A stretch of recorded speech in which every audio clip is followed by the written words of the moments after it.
2025-26ನೇ ಶೈಕ್ಷಣಿಕ ವರ್ಷದಲ್ಲಿ 2.5 ಲಕ್ಷ ಹೆಣ್ಣು ಮಕ್ಕಳಿಗೆ ತಲಾ 30,000 ರೂಪಾಯಿ ವಿದ್ಯಾರ್ಥಿ ವೇತನ ನೀಡಲಿದೆ ಎಂದು ಅಜಿಂ ಪ್ರೇಮ್ಜಿ ಫೌಂಡೇಶನ್ ನಿರ್ಧರಿಸಿದೆ. ಲಾಭದ ಪ್ರಮಾಣದ ಮುಕ್ಕಾಲು ಪಾಲನ್ನ ದಾನದತ್ತಿಗಳಿಗೆ ಹಂಚುವ ಭಾರತದ ಅಗ್ರಣಿ ಸಂಸ್ಥೆಯಾಗಿದೆ ಅಜಿಂ ಪ್ರೇಮ್ಜಿ ಫೌಂಡೇಶನ್. ಅವುಗಳಲ್ಲಿ ಹೆಣ್ಣು ಮಕ್ಕಳ ಶಿಕ್ಷಣ ಪ್ರೋತ್ಸಾಹಿಸುವುದು ಕೂಡ ಒಂದಾಗಿದೆ.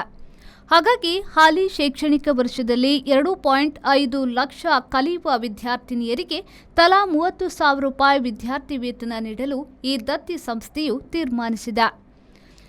ಬೆಂಗಳೂರಿನಲ್ಲಿ ಅಜಿಂ ಪ್ರೇಮ್ಜಿ ಫೌಂಡೇಶನ್ ಸಿಇಒ ಸುದ್ದಿಗೋಷ್ಠಿ ನಡೆಸಿ ಈ ಮಾಹಿತಿಯನ್ನ ನೀಡಿದರು.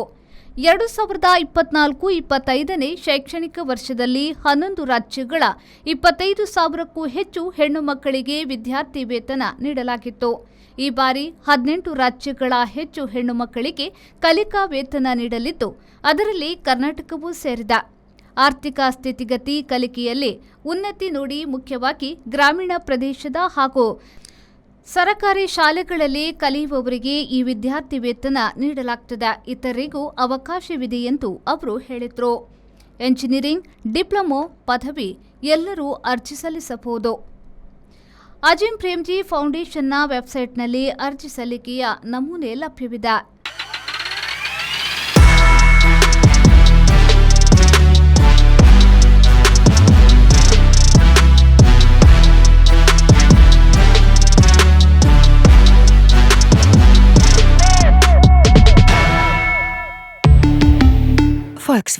Volkswagen Mangalore, Airport Road, Yeyadi, Mangalore. Volkswagen.